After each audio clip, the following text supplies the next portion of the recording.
Mesdames, Messieurs, peuple congolais, chers membres de la diaspora, être citoyen, c'est d'être informé. Et pourquoi? Parce que l'ignorance est la pire des souffrances. Le savoir et la connaissance vous libèrent. Pour info, les conseillers, proches et courtisans du président Félix Tshisekedi de la République démocratisée du Congo ont fui Kinshasa pour se réfugier actuellement à Brazzaville. Mesdames, Messieurs, peuple congolais, je vous informe que depuis déjà 3 à 4 jours,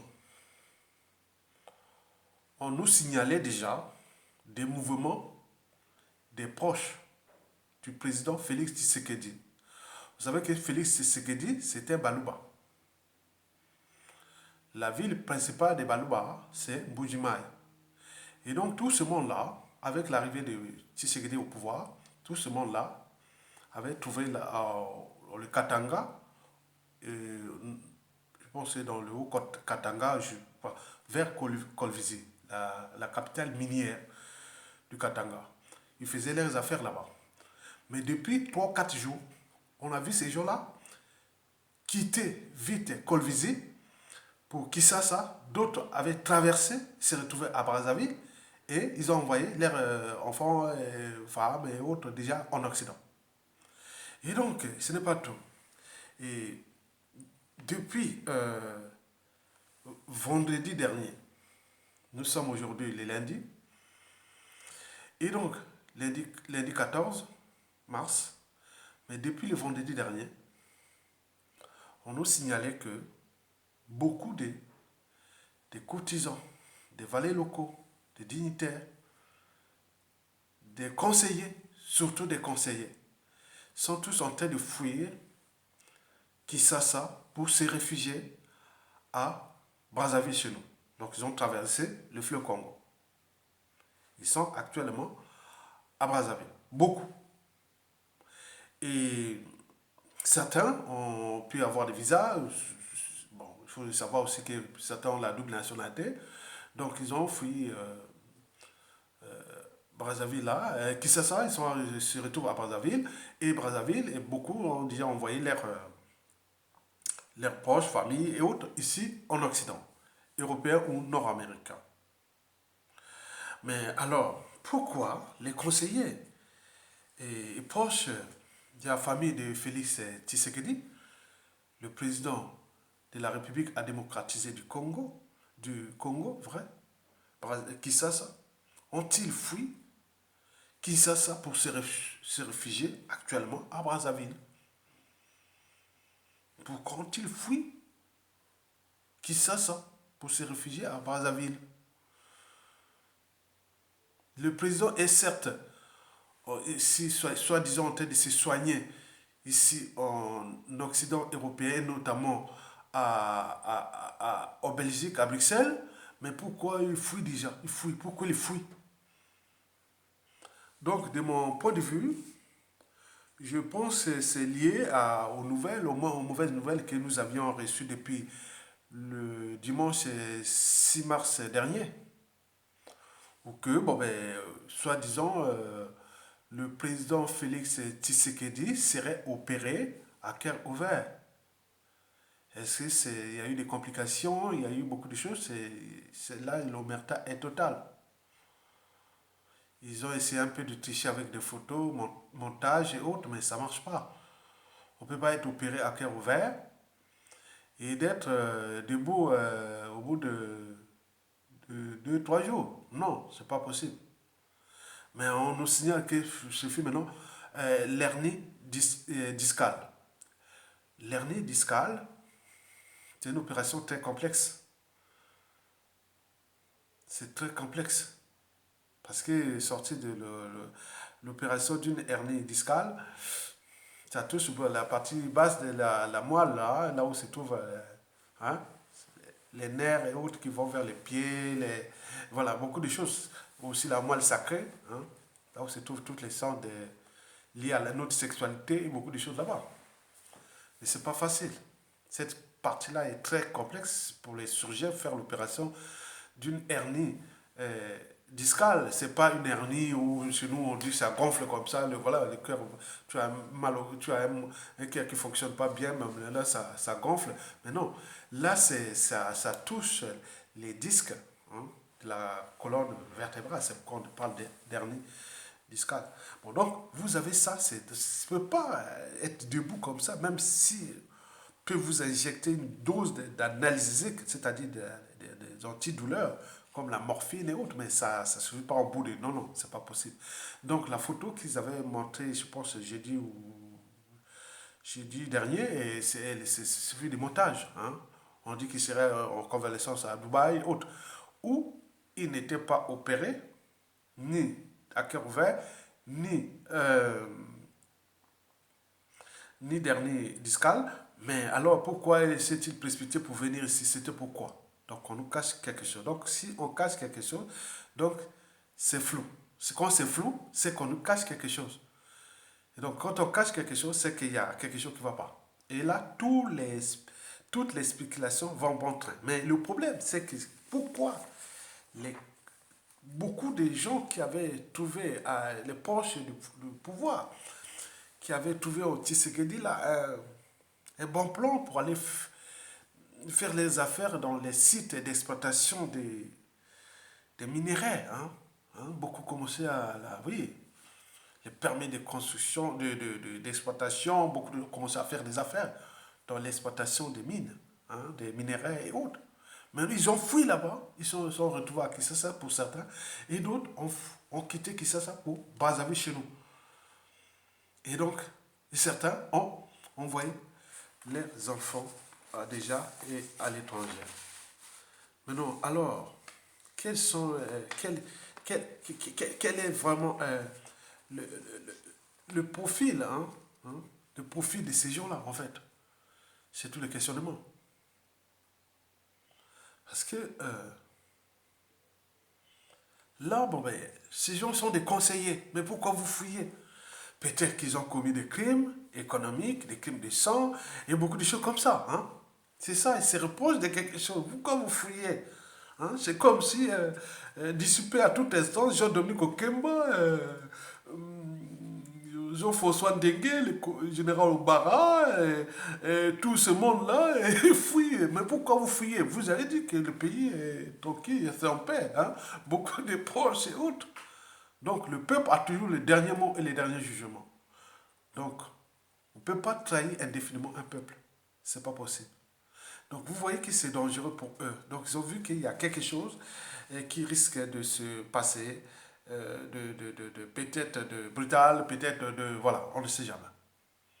Donc, alors, vers quoi nous nous dirigeons? Nous, peuple congolais de Brazzaville, au regard de cette affaire-là, du président Félix Tshisekedi. Mais c'est pas sorcier. Je vous l'ai dit que à chaque fois qu'il y a eu changement un changement majeur de l'un des rives du fleuve Congo, il y a eu toujours bouleversement. Hein. Si ça chamboule là-bas en RDC, il est certain que ça va chambouler ici au Congo-Brazzaville. Et pourquoi? Parce que déjà, Sassou Nguesso a un passif, oui, des contentieux historiques avec les peuples congolais de la RDC. Hein. Hein. Vous savez que celui qui blesse ou tue peut oublier, mais celui qui porte les cicatrices ne pourra jamais l'oublier. Hein. Le peuple de la RDC, oui, il sait très bien. Bon, parce que déjà, il faut se dire que je vous avais dit que la chute de Sassou Nguesso sera au cœur des enjeux géostratégiques ou géopolitiques. Ce sera comme ça. Parce que déjà, nous, d'abord en rapport avec la RDC, vous souvenez-vous de l'opération Bataille Makolo, il y a 2013, de 2013 et 2014. Nous avions manifesté ici à Paris, à l'ambassade du Congo-Brazzaville à Paris, et on a fait beaucoup de manifestations avec les mouvements RCK de Congola et tout ça, avec Jean-Martin Sali, on a fait beaucoup de choses comme ça ici. Bon, mais il y a eu cette opération, ils n'ont jamais oublié ça. Mais il y a aussi la guerre du pôle, la terrorisme d'État dans le pôle. Chacun essaie de massacrer le Congo. Vous savez que la République démocratique a démocratisé du Congo. la résistance la plus active, ce sont les Téké et les Congos, qui autour de la ville de Kinshasa, et aussi les Brazzaville. Donc à tout instant, le pouvoir peut se retrouver, si ça retrouve en République démocratisée du Congo, aux mains des Congo ou des Téké, il est sûr et certain que le régime de Sassou Nguesso va tomber, sûrement, sûrement. Il suffit de traverser le fleuve comme ça, du nord au nord ou au sud de Brazzaville, où tout ça peut, c'est facile, c'est facile. C'est la raison pour laquelle Sassou est inquiet, craintif, insomniaque, paranoïaque et autres. Parce que avec Félix Tshisekedi, bon, avec les Balouba et autres, Félix Tshisekedi était venu son petit à confiance. Et donc, il projetait déjà à la dynastie parce qu'au cas où il y avait des mouvements, donc les Balouba ou les gens envoyaient l'expédition pour venir mater les Congolais de Brazzaville qui devaient résister à la dynastie. D'autant plus que nous n'avions plus d'armée. Il n'y a plus d'armée. Il n'y a plus d'armée. Bon, donc les problèmes là, hein, de la chute de Sassou Nguesso sera au cœur aussi de ces enjeux géopolitiques sous-régionales. Et géopolitique sous-régionale, cela signifie quoi? Qu'entre nous, les dérives du flux Congo et dans la résistance contre l'occupation en RDC et la résistance contre les dictateurs Sassou Nguesso, il s'est tissé des relations privées, les relations individuelles, les relations personnelles. N'oublions pas les relations culturelles qui, entre les dérives du fleuve Congo, vous avez des Téké qui ont souvent été humiliés par Sassou Nguesso. Ils sont nombreux au RDC qui peut prendre aussi le pouvoir. Il y a aussi majoritairement les Congos qui sont nombreux au RDC et qui peuvent prendre à tout instant le pouvoir et ça recommence. Notons au passage que Sassou Nguesso a peur de la géopolitique parce qu'il était revenu au pouvoir à travers un coup d'État sanglant Force Afrique, à travers la géopolitique. Parce que la Force Afrique avait coalisé des pays voisins qui étaient venus attaquer la démocratie naissante en 1997, dont les conséquences sont d'actualité. On nous avait regroupé l'Angola, la République démocratique du Congo, le Burundi, le Rwanda, le Tchad et le Gabon. Maintenant là, la vraie résistance a cherché qu'un pays refuge pour trouver où l'on pourra damer sa solution parce que sur le territoire national, 99% de la population ne veut plus de ce régime. Mais on ne peut pas les dégager parce que il y a cette armée, il n'y a plus d'armée. Il n'y a plus de. Donc, il y a tout d'armée les pions. Donc, les gens cherchent les solutions périphériques. Et donc, ils vont être peut-être là, dans ces bouleversements en cours. Sachez que un abonné à ma chaîne qui est depuis la nuit des temps, moi, je vais quand même lui faire un peu la promotion. J'ai parlé des empoisonnements qui ne cessent de se passer à la chaîne, hein, depuis que Sassou Nguesso est revenu au pouvoir. Il essaie d'assassiner ses concurrents, ses opposants, ses serviteurs, ses dignités, tout le monde à la chaîne, sans que personne puisse prendre les responsabilités. C'est là que Gary il s'appelle Gary Onanoso. Hein? Gary Onanoso. Gary Onanoso. Voilà. Gary Onanoso. C'est un ancien des réactions sur ma chaîne. C'est pourquoi j'ai dit, bon, si je reste en vie à la chute de Sassou Nguesso, ce sont des gens-là que j'aimerais les inviter, hein, à la chute de Sassou Nguesso, parce que j'ai des noms-là que je maîtrise. Je vois dans la tête des réactions des gens bien qui sortent, ils viennent toujours contribuer, voilà, au lieu de créer des polémiques, des injures, des menaces, des noms pour rien. Bon, donc, Gary Ananoso. Voilà. Donc ça, c'est vraiment, je vois. Bon, il y en a aussi d'autres, hein, il y en a beaucoup. Il a écrit ceci, il a répondu dans une réaction suite à la vidéo sur l'empoisonnement de Pierre Moussa ou des choses comme ça. Voilà, des choses comme ça. Voilà. Il a dit ceci. Pourquoi personne ne change pas d'empoisonner Sassou? Ni les parents des victimes, ni les militaires. C'est bien curieux ce pays. Ben oui, ce pays est curieux. Les familles des victimes, personne ne pense ses responsabilités. Et Sassou les rencontre, il vient avec eux. Il essaie de les empoisonner, les assassiner. Tous ceux qui à un moment ou l'autre l'ont servi, il les a tous éliminés. Il continue à qui les tout. Mais il ne peut pas prendre les responsabilités. Et donc là, c'est vraiment ce que tout le monde pensait dans la tête, en effet. À qui le tour? Ben oui. Le problème pour nous, c'est le danger de la presse à son guessot. Parce que ces gens-là, les familles-là, des victimes, déjà, au Congo, on est presque à 97-98% des victimes des Sassou Nguesso, du nord au sud, de l'est à l'ouest, niveau civil, politique et militaire. Mais ils attendent que Sassou, peut-être, est mort, est parti, maintenant ils vont sortir quand ils commencent à... Non, non, non, non, non, c'est malheureux. Donc c'est la voie ouverte à toutes les dérives.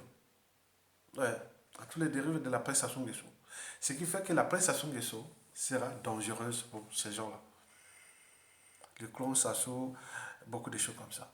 Mais pour ma part, je pense que la chute de Sassou, déjà, je reste ferme hein, sur mon point de vue qui sera au cœur des enjeux géopolitiques ou géostratégiques. Mais là va dépendre de deux situations. Soit la France prend ses responsabilités de retirer Sassou Nguesso et peut-être de placer un autre pion, et qui sera dans une situation qui sera vraiment compliquée au rapport des mouvements dégagistes France-Afrique, des contorsions historiques de la France-Afrique dans ce pays, et beaucoup de choses comme ça, comme nous sommes dans la situation un peu du Rwanda, hein, parce on a laissé quelque chose qui s'est passé en 1997 jusqu'à nos jours, on n'a pas encore résolu ça, même au niveau des conseils de sécurité, des résolutions, rien du tout. Donc les victimes sont là, sont multipliées, et donc la France, placer un autre pion là, ça sera problématique, s'il n'écoute pas la volonté du peuple. Mais la France aujourd'hui peut prendre ses responsabilités d'éjecter Sassou Nguesso. Il n'y a que la France aujourd'hui. Parce qu'au pays, il n'y a plus d'armée, hein, il n'y a plus de type coup d'état militaire salutaire ou prendre des responsabilités pour sauver le peuple, il n'y a pas. Peut-être que la France va ordonner, donner un ordre à un militaire, voilà, faites le boulot, bon, là il n'y a pas. Il y a peut-être pas. Mais pour les restes, non, n'y pensez même pas. Pensez même pas. La désobéissance civile, non, on ne peut pas, parce que le pays est divisé en trop de tribalisme, on peut pas. On va vous amener à beaucoup de choses que nous, on a essayé depuis 2015, ça n'a pas marché. La révolte non plus.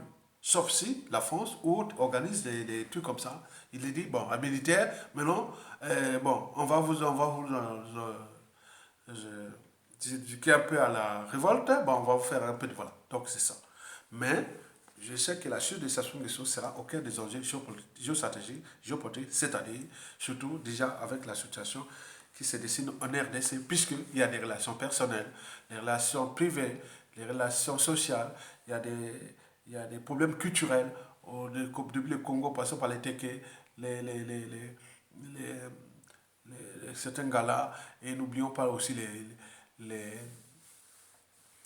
les Swahili, peut-être aussi les Katangais, peut-être prendre les responsabilités de libérer le Congo aussi entre eux, voilà, parce que la République du Congo est un pilier d'un allié de la République démocratique du Congo.